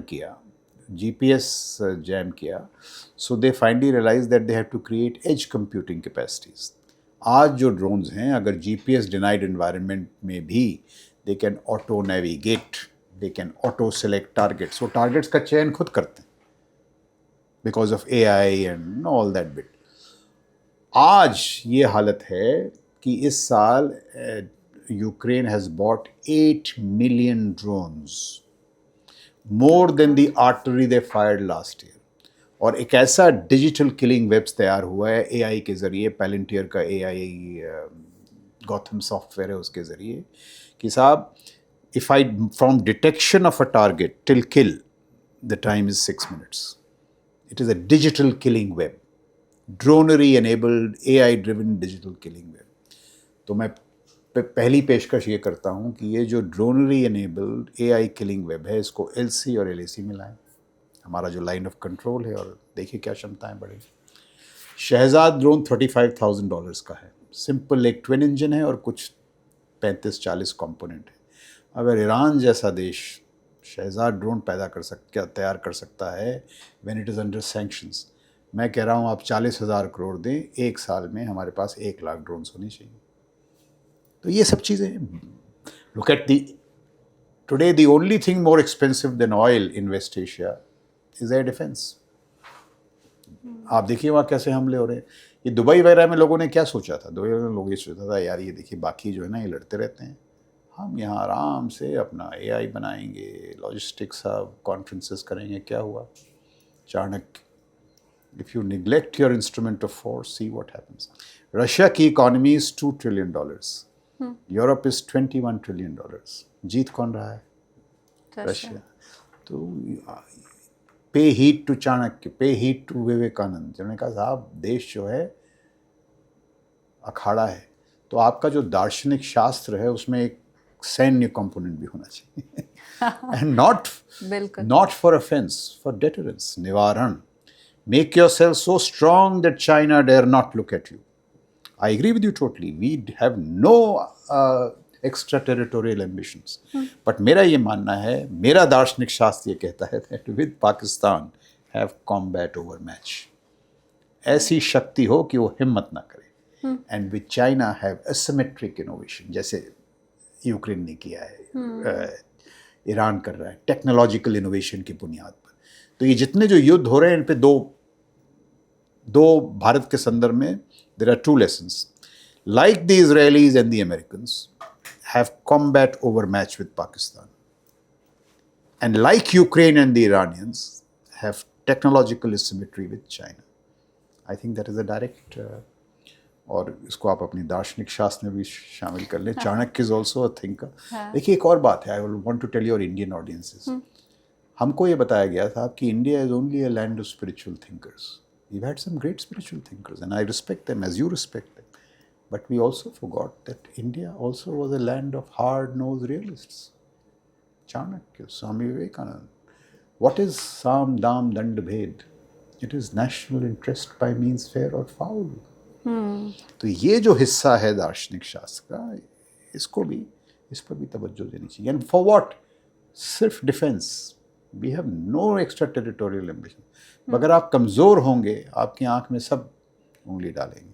ठीक बात। पाकिस्तान को देखिए, Pakistan economy is 1/10 of our size. कोई कहता है कि उसकी इकोनॉमी जो है बॉम्बे की स्टॉक एक्सचेंज से कम है, और फिर भी मतलब आतंक मचा के रखा था इतना, till we give it back to the मिन सिंधु। सो Pakistan punches above its weight, we punch below our weight. I am saying we must punch in accord with our weight. We are the 4th largest economy, going to be 3rd largest. Lowy का जो power index है कहता है India is number 3 in terms of comprehensive national power. हमारे ऊपर 2 ही देश हैं, यूएसए और China. We have lot of weight and influence, प्रभाव है हमारे पास, तकनीकी क्षमता है। That has to be converted into power. उसकी तब्दीली होनी है शक्ति के रूप में। But I keep saying technologically enabled, technology से लैस, calibrated, focused and always under political control. देखिए आज प्रॉब्लम क्या है, चीन की जो फौज है, जी साहब had to sack 100 generals, sack किया उन्होंने 100 जनरल। पाकिस्तान में तो राज आसिम मुनीर का है, Shahbaz Sharif follows. India you are in a happy space, your army is under total political control. जो राजनीतिक नियंत्रण है वो संपूर्ण है फौज पर। सो फौज only has capacities and advice, decisions आपके हैं, तो उसको मजबूत करें। इस्तेमाल जब करना है आप करेंगे। I think that is the way we should look. हम लगातार ये कह रहे थे कि भारत विश्व गुरु बनने की राह पर है, भारत विश्व गुरु है। मुझे याद है सर, जैसे ही 28 फरवरी को ईरान के ऊपर हमला हुआ, उसके 6 से 7 दिन के बाद हम GD बख्शी साहब का पॉडकास्ट करने गए और उन्होंने उस समय ही ये बात कही थी कि मोदी जी इजराइल के करीब हैं, मोदी जी अमेरिका के करीब हैं, मोदी जी ईरान से बात कर सकते हैं। तो ही इज़ द लीडर पूरे वर्ल्ड में अभी अकेले जो इस युद्ध को समाप्त करवा सकते हैं।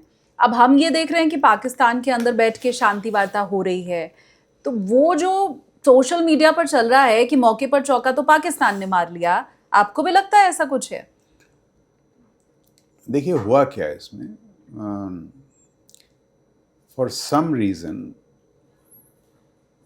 Trump took a liking to Asim Munir. उसकी शुरुआत यहाँ से होती है। एक चीज़ तो हमको ज़रूर माननी पड़ी कि जो वॉशिंगटन के दरवाजे शहबाज शरीफ के लिए आसिम मुनीर ने खोले। I was in Washington in the same week जब आसिम मुनीर साहब को ट्रंप साहब ने लंच पे बुलाया था। मैं कार्नेगी के साथ गया था। तो आई ऑब्जर्व कि भाई it was not that Trump was launched by और Munir was launched by Trump, he was the toast of all Washington think tanks. So why are we under invested in military diplomacy? ये एक वाजिब सवाल है। We should have presence in CENTCOM, IPACOM, Washington, Brussels. Military diplomacy का अगर हम और इस्तेमाल करेंगे, विवेकपूर्ण इस्तेमाल, हमारी जो देश की साख है वो बढ़ेगी। That is a point. But the other issue is कि भाई if I was Trump, who would have been a better mediator? India with all its power, gravitas, or Pakistan? Pakistan. No, India. अब पाकिस्तान क्या कर रहा है, उन्होंने you are right, he has selected Pakistan and the reason is what? Pakistan has a equation with it is not with Israel, so it is acceptable to everybody else because it is not with Israel. Munir has this personal equation with Trump, और पाकिस्तान और चीन के भी पुराने रिश्ते हैं. But the fact is कि let me say an Indian, Munir Saab recommended Trump for the Nobel Prize twice. He can do it. Can an Indian politician do it? I can't do it. Never. I don't use the word, जो छोटा आदमी होता है वो अपने खेल खेलता है, हमें अपने खेल खेलने. So at the moment we have maintained a strategic distance. It is the reality. We have to acknowledge it. But in the long run, Pakistan is a pest. Pakistan is no match for us. So in the long run it will not matter. ये चीज़ें पिछली बार कितनी बार हो चुकी हैं. We have a role of our own. My only quarrel is when we under-invest in our own capacities. Today, why don't we have 1 lakh Shahid drones already? Why don't we have, जो मैं कह रहा था, ये dronery-enabled, AI-enabled frontiers along the LC, LAC? हमारी और कोई problem नहीं है जब हम खुद ही चीज़ों को टाइम से नहीं करते हैं, उस एनर्जी से नहीं करते हैं. That is the problem. We should never compare ourselves with Pakistan. If at all we need to compare with anybody, it is China. Pakistan is the best. I told you, उनकी economy जो है Bombay stock exchange से कम है. Right. अब ये करते रहें, उनको मुबारक. But you can grab at the moment. But does America know, जैसे मैंने आपको बताया, that they are growing the Pakistani snake in their own backyard. पहले भी तो दोस्त थे. उसामा बिन लादेन कहाँ मिले थे? एबटाबाद में. वो उनका चरित्र है, हमारा चरित्र अपना है. We don't do the small things, but I don't grudge. अगर उन्होंने करना है डिप्लोमेसी, बढ़िया. But we have to see how our diplomacy should get gravitas. अब ये कुछ हो गया, मतलब Trump took a liking to Munir, होता है. बट ट्रम्प साहब 2 साल तक हैं. मैं ये पूरा वाकया जब शुरू हुआ ईरान अमेरिका वॉर का, तो मैंने जो पहला पॉडकास्ट किया था वो वाइल अवध सर हैं, जो कि ऐसी वॉर वाली सिचुएशन में रिपोर्टिंग कर चुके हैं, जर्नलिस्ट हैं बहुत सीनियर, और वेस्ट एशिया एक्सपर्ट भी वो हैं. उनकी तरफ से मुझे ये सबसे पहले कहा गया था कि अमेरिका किसी पे भी हमला कर सकता है. अब ये जब पूरा मामला ठंडे बस्ते में जाएगा तो अमेरिका फिर एक नया शिकार ढूंढने की कोशिश करेगा, जो हमेशा से फितरत रही है अमेरिका की. और उनकी तरफ से ये कहा गया कि अमेरिका भारत पे भी हमला कर सकता है. आप ये ना समझें कि आप बड़े सेफ हैं, आप न्यूक्लियर पावर हैं. उनके उस बात का मैं आपसे जवाब लेना चाहती हूँ कि क्या वाकई ये संभव है? क्योंकि हम तो यही मान के चल रहे हैं कि हम वर्ल्ड की 4th इकोनॉमी है, 3rd बहुत जल्द हो जाएंगे, न्यूक्लियर पावर है हमारे पास. तो क्या ऐसा संभव है कि अमेरिका भारत पर हमला करे? देखिए, मेरा ये मानना है कि we must focus not on intent but on capacities, because in capacities take generations to create, intent changes overnight. तो 1950 में नेहरू साहब ने ये आकलन लगाया कि भाई चीन हम पर हमला नहीं करेगा. Intent, and therefore neglected capacities. I am saying create capacities. Move from threat based to a capacity based approach. So अभी तो कोई आसार नज़र नहीं आ रहे हैं कि यूएसए हम पे कुछ करेगा. कल का किसी को नहीं पता. So I am saying create your capacities. What kind of capacities? आप अपनी ये जो मैंने बताया LC LAC को मजबूत करें, एयर डिफेंस को मजबूत करें. सुदर्शन चक्र की बात करते हैं प्रधानमंत्री जी, क्या है? यही तो है. LC LAC को मजबूत करें, AD को मजबूत करें, ड्रोन मिसाइल फोर्स. हमारी जो मिसाइल फोर्स है, we should have the capacities to hit the Chinese heartland. ये नहीं कि हम मारेंगे, कैपेसिटी है. मैं तो ये कहता हूँ we must have global precision strike capacity. हमारी मिसाइल जो हैं दुनिया के हर कोने तक पहुँचनी चाहिए, क्योंकि कुछ पता नहीं क्या हो जाए. So invest in capacities and we must do that. We have the capacity, we have, हमारे पास टेक्नोलॉजी है, साइंटिस्ट हैं, टैलेंट है. अब आप देखिए जो चोक पॉइंट कॉन्फ्लिक्ट्स हो रहे हैं, this is the time for us to turn to the seas. हमारी जो इंडियन ओशन रीजन है, हमारी navy should be able to influence the Hormuz. It should be able to control Malacca. And ये जो पूरा IOR है, it must become in A2AD जिसे कहते हैं, एंटी एक्सेस एरिया डिनायल। उसको आप ड्रोन से लैस करें, मिलिट्री ऑटोनॉमी से लैस करें। तो मैं हमेशा ये कह रहा हूँ that we must increase our strategic military technological capacities. और सिर्फ सैन्य शक्ति नहीं, आप चीन को देख लें। 2003 और 2007 के बीच में America was leading in 60 out of 65 of emerging critical technologies. जितनी टेक्नोलॉजी है ना, AI शेआई मिला के, America was leading in 60 out of 65. फिर चीन ने किया 1000 talents plan, diaspora strategy. Today it leads in 57 out of 65. Should India lead in at least 20 out of 65?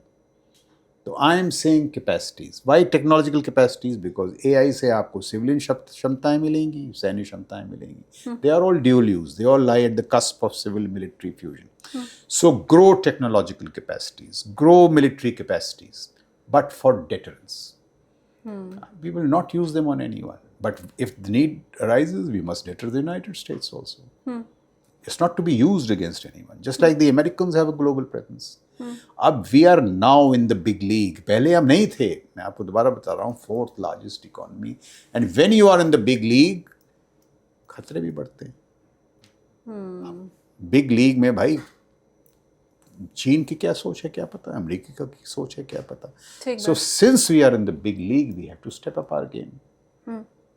आज जब मैं अप्रैल 2026 में आपसे बात कर रही हूँ, मैं अगर आपको नंबर देने के लिए बोलूँ, मैं नहीं जानती ये कितना आसान होगा आपके लिए, कितना मुश्किल होगा। तो 2 कैपेसिटी की आपने बात की। पहले अगर मैं टेक्नोलॉजी कैपेसिटी की बात करूँ तो आप 10 में भारत को कितना नंबर देंगे? तो मैं आपको क्यों नंबर दूं? एक SP का टेक्नोलॉजी ट्रैकर है, उसको आप देख लें, जिसकी मैं जिक्र कर रहा था। So today China leads in 57 out of 65 technology. We are in the first 10 in 2 और 3, फर्स्ट 10। तो मैं ये कह रहा हूँ, हकीकत तो यही सामने, यथार्थ किसी के सामने है नहीं। We should now pick up at least 20 technologies and say in the next 5 years we'll become number 1. Keep practical goals and then grow on them. मैंने आपको यथार्थ बता दिया और यही बताया होना क्या चाहिए। अब देखिए, इनमें चुनौतियाँ भी हैं। इट इज़ जस्ट नॉट सैन्य मिलिट्री टेक्नोलॉजीज। आप ये देखें, जो चाइना की मैन्युफैक्चरिंग, सिविल मैन्युफैक्चरिंग कैपेसिटीज़ थी चाइना की 2002 में, they were half of that of USA. फिर उन्होंने मेहनत की, 2022 तक they became twice that of USA. In consequence, today China's military industrial complex is 5 to 6 times more efficient than USA. मैं बात क्या रख रहा हूँ आपके सामने कि बुनियादी मसला ये है कि आपको अपनी सिविल मैन्युफैक्चरिंग कैपेसिटीज़ बढ़ानी है। जब तक सिविल मैन्युफैक्चरिंग कैपेसिटीज़ में तब्दीली नहीं आएगी, आपकी जो सैन्य कैपेसिटीज़ हैं वो नहीं बढ़ी। दोनों को साथ चलना है। तो मैंने एक किताब लिखी है अभी, सिविल मिलिट्री फ्यूजन। हमारे यहाँ क्या है, we have grown in civil military silos, we have to fuse those silos. देखिए चीन ने किया कैसे, मैं आपको एक उदाहरण देता हूँ। आपने BYD कंपनी का नाम सुना? BYD कंपनी जो कार बनाती है, इलेक्ट्रिक व्हीकल्स वगैरह। 10 साल पहले चीन के पॉलिट ब्यूरो, जो उनके पॉलिटिकल बॉसेज हैं, उन्होंने BYD के बॉस को बुलाया, CEO को, और कहा टेस्ला को हराना है, एलॉन मस्क का टेस्ला, उसको हराना है 10 साल पहले। तो ये लोग गए, उन्होंने कहा साहब जो टेस्ला है उसका R&D budget, research and development budget is $5 billion। Politburo से टेक $15 billion। अब $15 billion को लेके इन्होंने 110 रिसर्च इंस्टीट्यूट्स तैयार किए हैं। BYD एक कंपनी ने 1,20,000 इंजीनियर्स हैं जो सिर्फ R&D कर रहे हैं, सिर्फ R&D। और उसके परिणाम स्वरूप आज आप देखें कि जो 3 सेगमेंट्स हैं, batteries, BYD is far better than Tesla. AI पीछे हैं, robotics there are 10 times ahead than Tesla. This is how competition, ये प्रतिस्पर्धा है। We have to do this kind of competition. USA today spends $975 billion on R&D every year. $700 billion comes from the private sector. China spends $545 billion. हमारा जो total खर्चा है $30 billion से भी कम है। प्राइवेट सेक्टर तो है ही नहीं, वो चूस नहीं मांगता रहता है सरकार से कि पैसे दे दो। वहाँ $700 billion comes from the private sector. Everybody has to show vision. दूरदर्शिता सिर्फ सरकार का काम नहीं है, प्राइवेट सेक्टर का भी है। ठीक बात। तो ये सब करना है अगर वी हैव टू बिकम विश्व बंधु या विश्व गुरु। सिर्फ कहने से हम नहीं बनेंगे। जैसे मैंने कहा, and I want to reiterate this, India has great weight and influence, हैं हम वहाँ पे। आप हमारी पॉपुलेशन ले लें, टेक्नोलॉजी टैलेंट ले लें, we are there, but we have to convert that. Kishore Mahbubani कहते हैं that if Indians in India, the ecosystem in India allows Indians to reach 25% of the productivity of their Indian counterparts in USA, our GDP will be $25 trillion. Indians beat the Chinese in the most competitive laboratory in the world, USA. India में हमारी जो ecosystem है, ease of doing business, regulation, हमको ये सब हटाना है।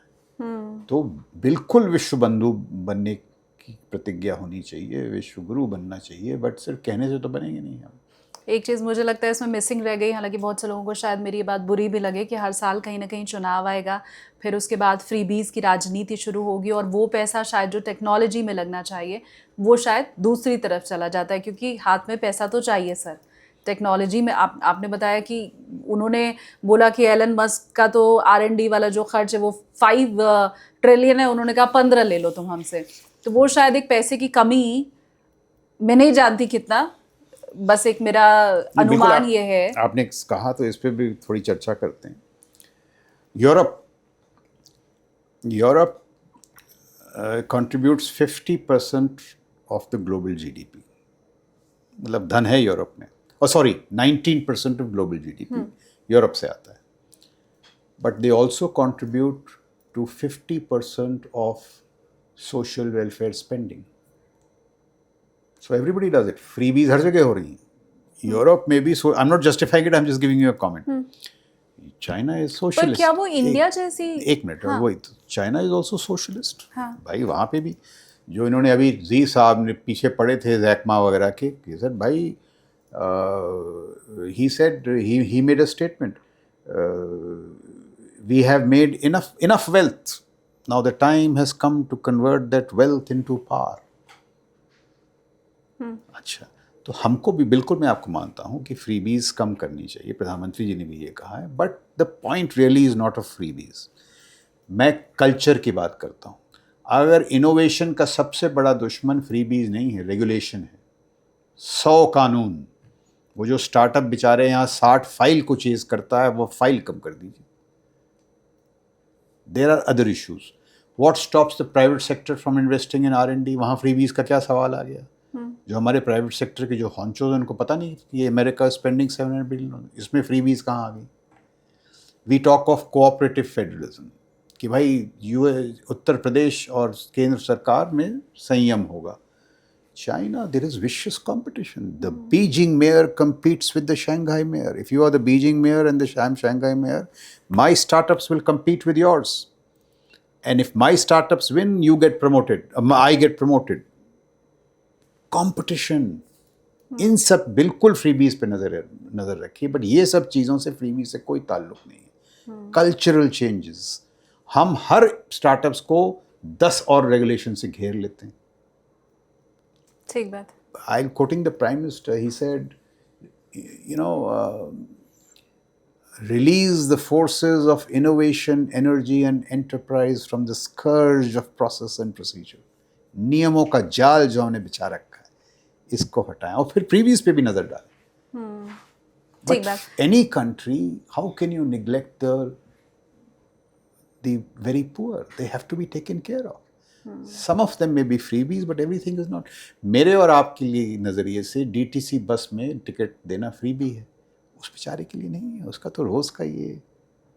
So we have to look at it in a different manner and also tackle other things which have got nothing to do with freebies. Right. मैं अब landing की तरफ आगे बढ़ते हुए पॉडकास्ट में आपसे फटाफट से, ताकि जो वो चीज़ें जो इतनी लंबी बातचीत में शायद हम ध्यान नहीं दे पाए हैं वो वापस से रिपीट हो सकें और रजिस्टर हो सकें मेरे दिमाग में, वो वाले सवाल आपसे पूछती हूँ। पहला ये युद्ध अभी तक जितना चला है और खात्मे की तरफ अगर है तो फटाफट मैं चाहती हूँ इसका जवाब आपसे, ईरान को क्या हासिल हुआ? ईरान को स्ट्रेट ऑफ हॉर्मुज मिली, ईरान को एक नई got a fresh lease of life, उनके जान में जान आई। अरे they started, Iran today is earning 10 times more than what it earned when it was under sanctions. हाँ, तो Iran has got a fresh lease of life. Iran ने दुनिया को दिखाया कि साहब हम अमेरिका क्या कर सकते हैं। Will now new forces coalesce around this new icon Iran. It's like taking on a super power. Israel को क्या मिला? इजराइल को क्या मिला? उन्होंने खमेनी साहब को निकाल दिया। हाँ, और इतना भर ये मिला, और थोड़ा बहुत भाई इजराइल को 7 अक्टूबर 2023 के मनस्पत बहुत कुछ मिला। ईरान ने घेर रखा था, अब ईरान रक्षा कर रहा है। So they have got lot of things of that kind. America को क्या मिला? अमेरिका ने अपनी सैन्य क्षमता जो है उसका प्रदर्शन किया, बट राजनीतिक तौर पे कुछ खास मिला नहीं। अब सीखने वाला सवाल आगे मैं आपसे ले रही हूँ, भारत को इस युद्ध से क्या सीख लेनी चाहिए? भारत को इस युद्ध से ये सीख लेनी चाहिए कि जो हम बार बार चीज़ें कहते हैं, आत्मनिर्भरता, सैन्य शक्ति, Sudarshan Chakra, we are saying all the right things, उनको कार्यान्वित करने में जो तेज़ी दिखानी चाहिए वो हम नहीं दिखा रहे हैं। उस तेज़ी में we should double down 5 times। अब ये नहीं, देखिए आज क्या हो रहा है, भारत के इतने रेगुलेशन हैं कि हम 2 साल में ये जो ड्रोन्स हैं इसको लेने के लिए 2 साल में RFP निकालेंगे, रिक्वेस्ट फॉर प्रोसीजर। वहाँ पे हर 2 हफ्तों में टेक्नोलॉजी बदली हो रही है। तो RFP कम, टेक्नोलॉजी ज़्यादा, रेगुलेशन कम, इनोवेशन ज़्यादा। हमें ये करना है।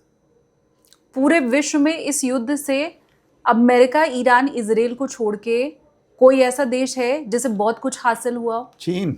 सबसे ज़्यादा फायदा तो चीन और रशिया को। हाँ। बट चीन को सबसे ज़्यादा फायदा हो रहा है। जितना अमेरिका धंसता जाएगा वेस्ट एशिया में, China will become the super power, that is obvious.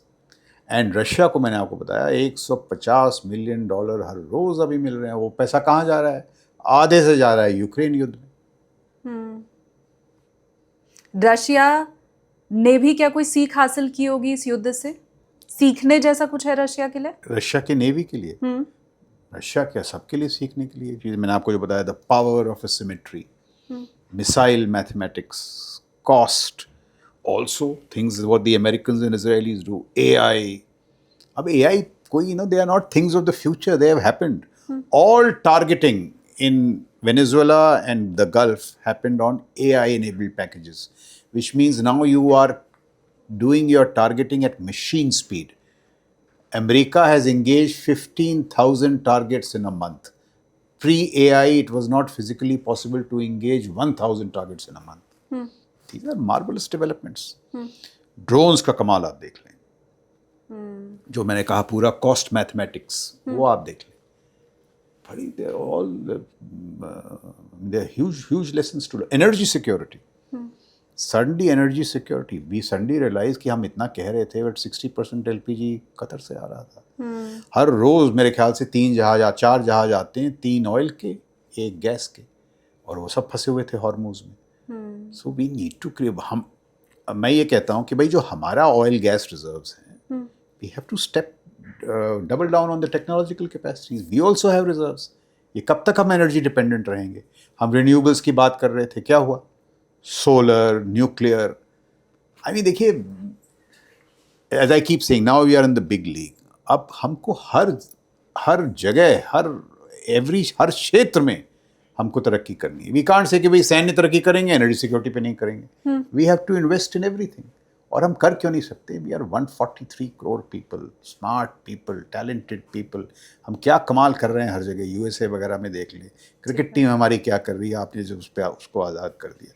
भारतीयों में क्षमता बहुत है, तो that needs to convert and happen. वो थोड़ी धीमी गति, आज़ाद करने की ज़रूरत है। ये रेगुलेशन से आज़ाद करने की ज़रूरत है। There are too many regulations. We have to deregulate. देखिए मैं आपको एक मिसाल दे दूँ। हाँ। भारत में अगर आप स्टार्टअप है ना, तो you are a very good startup, तो मैं आपको बोलूँगा गुड, आप आएँ, सामान बनाएं, ये वो, फिर आपको मैं L1 में फंसा दूँगा। फिर मैं आपको कहूँगा अच्छा 2,200 करोड़ है भारत में प्रवृत्ति है, 200 करोड़ है, चलो 100 स्टार्टअप में बांट दो। We are like that. What does China do?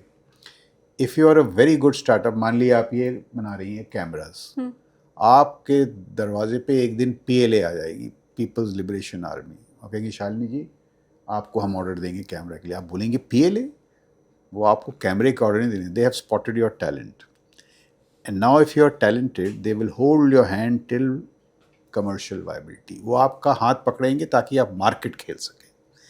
And if you are very good, brilliant, वो बोलेंगे शालिनी जी आप सब छोड़ दीजिए, मेरे पास आइए, कैमरा को मारो गोली, हम सेंसर्स और सैटेलाइट बनाते हैं, टैलेंट को पकड़ते हैं, स्ट्रेटेजिक। क्यों?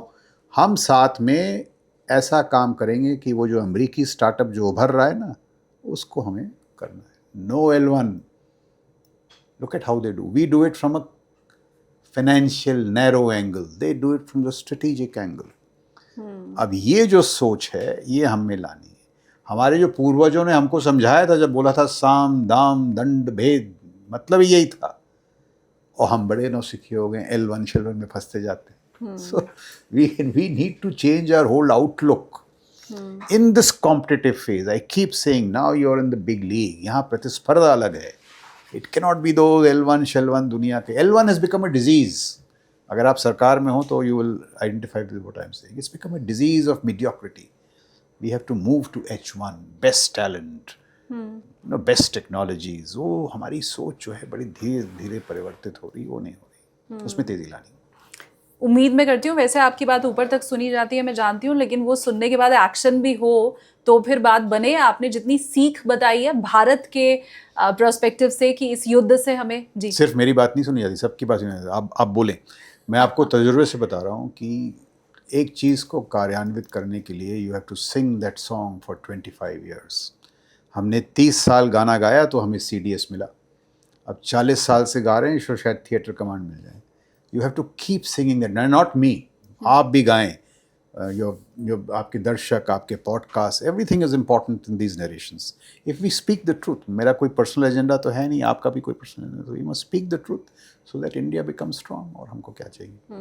बहुत मज़ा आया सर, खासकर इसलिए भी कि ज़्यादातर पॉडकास्ट हम ऐसे समय में कर रहे थे जब हम समझना चाह रहे थे कि युद्ध में आगे क्या होगा, लेकिन आपसे बात करके ये समझ में आया कि भारत में आगे क्या होना चाहिए। एक बात मैं कहना चाहता हूँ, मैं भूल गया, सिर्फ युद्ध के चरित्र में परिवर्तन नहीं हुआ है। You know, not only has the character of war changed, but the business modeling has changed. Business modeling कैसे? पहले ये जितनी सैन्य शक्ति थी, स्ट्रेटेजिक मिलिट्री कैपेसिटीज, ये बनाती थी बड़ी कंपनीज, बोइंग, लॉकहीड। अब कौन बना रहे हैं? स्टार्टअप्स। एक US में स्टार्टअप है पामर लकी, एंड्यूरल, आप गूगल करिएगा। वो छोकरा था 20-22 साल का, छोकरा नहीं मतलब यंग मैन, 20-22 ईयर्स, वो VR हेडसेट से खेलता था। इस साल उसने AI enabled, इस पर ध्यान आप दर्शक दें, AI enabled unmanned stealth platform aircraft, fighter aircraft बनाया है 568 डेज में। हम AMCA बनाते हैं 10 साल में। So look how things are changing. The taxonomy is changing towards talent, startups, क्योंकि उनकी एनर्जी अलग है, बिजनेस एजिलिटी अलग है। हमारे ये बोइंग, लॉकहीड, HAL, ये they have become like lazy companies. 3 साल में परिवर्तन करते हैं, वहाँ 2 हफ्तों में परिवर्तन होगा। So we have to catch these trends also. आप पढ़ें इसको, दर्शक आपके देखें, Palmer Luckey Anduril. Imagine a startup, 22 साल 23 साल के लड़के अनमैन्ड स्टेल्थ एयरक्राफ्ट बना रहे हैं। तो मेरे लिए ये होमवर्क मुझे मिल गया, आपका भी ये होमवर्क है। अगर आप करने वाले हैं तो मुझे कमेंट सेक्शन में बताइए, और पढ़ने के बाद आपको क्या समझ आया वो भी कमेंट करके बताइए। नेक्स्ट टाइम जब मैं मिलूंगी सर, तो ये जो आपने मुझे होमवर्क दिया है उस पर मेरी राय मैं जरूर आपको बताऊंगी। तो ये जब तक हम मिलेंगे ना, ये होमवर्क ही बदली हो गया होगा। But thank you so much sir, आपने इतना टाइम दिया और नए एंगल से हमें इस युद्ध को समझाया। Thank you so much. Thank you, great pleasure Shalini, thank you very much.